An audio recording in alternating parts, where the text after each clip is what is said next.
राम जी में जितनी करुणा है उससे भी ज्यादा करुणा हमारी किशोरी जानकी जी में है। आचार्य जी, राम जी तो करुणा निधान है, करुणा सागर है, पर यदि जानकी जी की करुणा का विचार किया जाए तो राम जी की करुणा फीकी पड़ जाती है। कैसे? आप लोगों ने वो प्रसंग सुना होगा कि इंद्र के पुत्र जयंत ने कौआ बनकर के जानकी जी को चोंच मार दी। सुना है कि नहीं? कितने लोगों ने सुना है? अच्छा पहले बताओ, सबने सुना है? कौआ बनकर के चित्रकूट में सीताराम जी विराजे थे, जानकी जी को चोंच मार दी। और तुलसीदास जी ने तो लिखा है चरण में चोंच मारी, पर वाल्मीकि ऋषि लिखते हैं वक्षस्थल पर चोंच मारी है। दृश्य क्या था जरा उसको ध्यान कीजिए, कैसा दृश्य था। श्री जानकी जी विराजी हैं, उनकी गोद में सिर रखकर राम जी लेटे हैं, धीरे धीरे सिर दबा रही हैं जानकी जी, और कौआ बनकर के जयंत आया और राम जी का प्रभाव देखने के लिए उसने जानकी जी के वक्ष पर चोंच मार दी। रक्त की बूंदें एक दो टपकी तो वो राम जी के कपोल पर गिरी, और राम जी के कपोल पर जब वह बूंदें गिरी तो राम जी को लगा क्या हुआ, देखा तो रक्त, आंख खोलकर देखा तो किशोरी जी का वक्ष रक्त रंजित हो रहा है। अरे ये दृश्यता किसने करी? चारों ओर देखा तो चोंच में रक्त लगा हुआ है और बैठा हुआ है डाल पर कौआ। समझ गए ये इसी की दृश्यता है। तुरंत राम जी ने एक सीख उठाई और सीख को बाण की तरह संधान किया और वह सीख जयंत के पीछे लग गई। भागता हुआ अपने पिता इंद्र के पास गया, त्राही माम रक्षा करो। इंद्र ने कहा जल्दी भाग, नहीं तो मेरा स्वर्ग जल के भस्म हो जाएगा। शंकर जी की शरण में गया, महादेव महादेव रक्षा करिए। भोले बाबा बोले राम द्रोही के लिए मेरे पास कोई स्थान नहीं है, भाग जा यहां से। ब्रह्मा जी के पास गया, लोकपाल दिक्पाल किसी ने रक्षा नहीं करी, सब जगह व्याकुल होकर भाग रहा था। नारद जी को दया आ गई और नारद जी ने कहा अरे बाबरे, दुनिया में मत भाग, जिनके पास से आया उन्हीं के शरण में चला जा। तो वो कौआ बना हुआ जयंत राम जी के पास आया और आकर के राम जी के चरणों में गिरा। अब चरणों में गिरा तो उल्टा गिरा। आप कभी देखिए पक्षी जब भी ऊपर से गिरता है तो वो उलट के गिरता है, पीठ नीचे होती है, पंख ऊपर होते हैं। उल्टा आकर के गिरा। उसके पैर राम जी की तरफ थे। जानकी जी ने उसको उल्टा पड़ा हुआ देखा तो जानकी जी के अंदर करुणा छा गई, और करुणा से भर करके जानकी जी जो है सोचने लगी।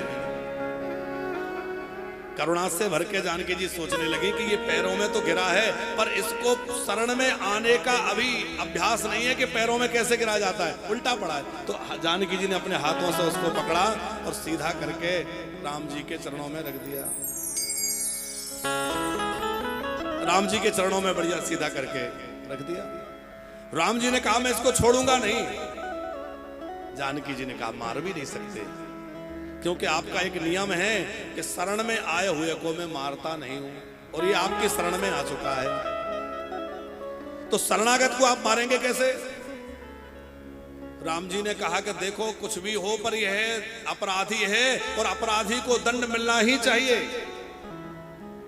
इसने मेरी शरण ग्रहण कहां की है? अब ये तो व्याकुल होके गिरा है। जानकी जी बोली नहीं नहीं, यह विधि पूर्वक आपकी शरण में आया है। अच्छा, शरणागति किसे कहते हैं? राठी जी, शरणागति कोई संत करवाते हैं, सदगुरु कराते हैं, तो सदगुरु के द्वारा शरणागति दी जाती है। तो पूछा कि इसका सदगुरु कौन है जिसने मेरे पास भेजा? जानकी जी बोली बिना गुरु जी की कृपा की नहीं आया, इस पर नारद जी की कृपा हुई है, नारद जी ने भेजा है, तो गुरु कृपा के बाद ही तो आया है। अब राम जी को लगा कि हाँ बात तुम्हारी ठीक है, गुरु जी ने कृपा करी, पर गुरु जब मंत्र देते हैं या शरणागति कराते हैं तो गले में कंठी धारण कराते हैं, तुलसी पहनाते हैं, रुद्राक्ष पहनाते हैं, जैसी संप्रदाय हो। तो इसके गले में कंठी कहां धारण कराई गई? किशोरी जी करुणा से भर के बोली कि जब ये गिरा था तो उल्टा गिरा था, तो मैंने अपने हाथ से इसको गले में पकड़ के सीधा किया, तो मेरा हाथ इसके कंठ में लगा तो वो कंठी वाला संस्कार संपन्न हो गया। मेरा हाथ कंठ में लगते ही वो संस्कार भी पूरा हो गया। राम जी ने कहा दलील तो बहुत बढ़िया दे रही है, पर ये बताओ कि जब शरणागति होती है तो मस्तक पर तिलक धारण कराया जाता है, अष्ट वो छाप वगैरह लगाई जाती है, इसको तिलक छाप कहां हुई? जानकी जी बोली कि प्रभु ये आकर के चित्रकूट की रज में गिरा, और जब ये उल्टा गिरा तो इसका मस्तक नीचे था, और नीचे मस्तक था तो चित्रकूट में आपके चरणों की जो रज पड़ी हुई है वो इसके मस्तक पर लग गई और उसका वो संस्कार भी संपन्न हो गया। राम जी बोले बातें तो तुम्हारी बड़ी अच्छी हैं, दलीलें तो बढ़िया दे रही हो, पर ये बताओ कि है तो अपराधी, अपराधी को दंड मिलना चाहिए। तो जानकी जी के नेत्र करुणा से भर गए। देशराज जी अश्रु भर करके जानकी जी ने कहा प्रभु छोटा बच्चा है, और बच्चे से गलती हो जाए तो माता पिता नाराज नहीं होते। राम जी बोले ये बच्चा है, अरे ये इंद्र का पुत्र है, देवराज इंद्र का पुत्र है। और जब ये बात कही तो जानकी जी बोली देखो किसी का पुत्र हो पर है तो हमारा शरण में, अब तो हमारी शरण में आ गया। मैं तो ये सोचती हूँ ये इतना छोटा बच्चा है कि इसको प्रणाम करना भी नहीं आता। घर में छोटे बच्चे हों, ज्यादा छोटे बच्चे, और उनसे कहो देखो गुरुजी आए प्रणाम करो, वो प्रणाम करते हैं, गुरुजी बैठे हैं उधर और वो लौट रहा है इधर। ऐसा होता है ना कई बार। छोटा बच्चा उसको यही पता नहीं है कि प्रणाम कैसे करना है, कहाँ लेटना है। तो बोले जैसे छोटे बच्चे को प्रणाम करने का भी तरीका ठीक से पता नहीं होता, वो कहीं का कहीं प्रणाम करता है, उसी तरह इसको तो ये भी पता नहीं है कि प्रणाम कैसे करना है। तो ये आकर के उल्टा गिरा, आपकी तरफ पैर करके पड़ा था। इसका मतलब ये बड़ा अबोध है। और फिर करुणा करके जानकी जी ने कहा अच्छा प्रभु एक बात बताइए कि छोटा बच्चा जब माँ का दूध पीता है और दूध पीते कई कई बार जब उसका दांत माँ की आंचल में लग जाता है, दूध पीते पीते बच्चे को नए नए दांत निकल रहे होते हैं, और नए नए दांत निकल रहे हैं तो उसका दांत कभी कभी माँ के आंचल में लग जाता है, तो क्या उससे माँ नाराज हो जाती है? क्या माँ उस पर क्रोध करती है? नहीं, बल्कि माँ प्रसन्न होती है कि देखो अब इसको दांत निकल आए हैं, अब तो दांत भी आ गए हैं। तो जैसे एक माँ अपने पुत्र के दांत लगने से नाराज नहीं होती, वैसे ही मैं माँ हूं और ये मेरा बालक है, मैंने इसको क्षमा कर दिया, आप इसको क्षमा कर दीजिए, इसको दंड मत दीजिए, इसको क्षमा कर दीजिए। यह है जानकी जी की करुणा। राम जी को कहा, राम जी को छोड़ मानना पड़ा, अब तो तुम्हारी बात माननी पड़ेगी, इसको छोड़ना पड़ेगा। एक नेत्र फोड़कर राम जी ने कहा कुछ तो करूं, तो एक नयन कर तजा भवानी, एक नेत्र फोड़ दिया और उसको छोड़ दिया। पर इस घटना से राठी जी, राम जी ने एक विचार किया कि यदि ये इस तरह से दलीलें देंगी और इसी तरह से ये करेंगी तो मैं राक्षसों को कैसे मारूंगा? ये तो राक्षसों को मारने ही नहीं देंगी। इसलिए जानकी जी ने से राम जी ने कहा सुनो देवी, जब तक मैं निशाचरों का नाश ना कर दूं तब तक तुम अग्नि में निवास करो, क्योंकि तुम रहोगे तो तुम मारने नहीं दोगी, तुम नई नई दलीलें लेकर सबको छोड़ती रहोगी। जब लगे करहो निशाचर नासा और तुम पावक में करो निवासा, इसलिए राम जी ने कहा तुम तो अग्नि में विराजमान हो जाओ, नहीं तो तुम मारने नहीं दोगी। इतनी करुणा हमारी जानकी जी में है।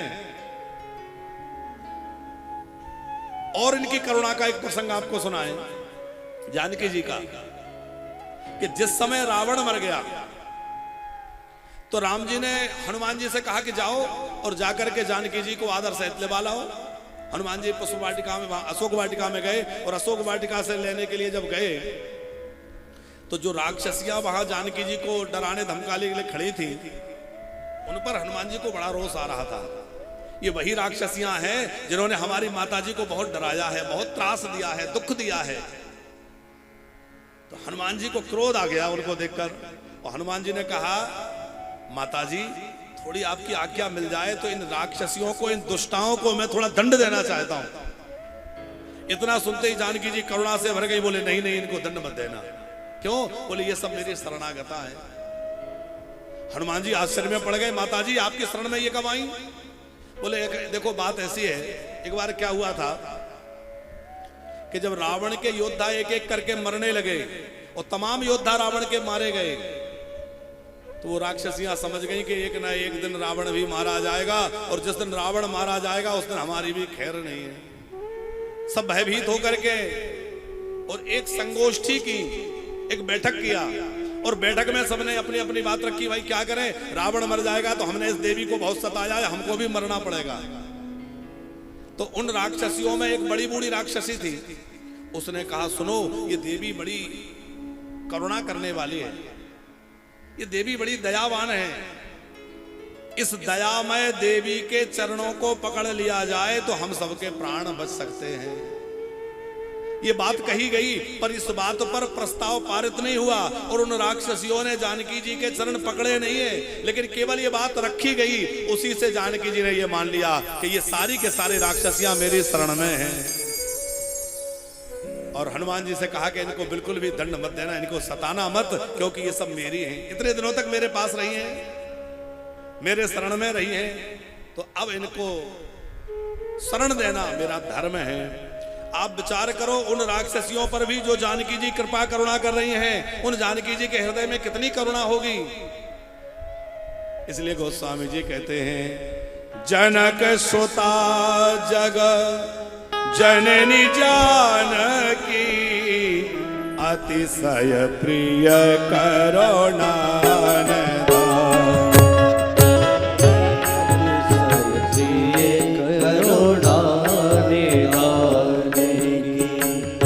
जनक सुता जग जननी जानकी, जनक सुता जग जननी जानकी अतिशय प्रिय करुणा, अतिशय प्रिय करुणा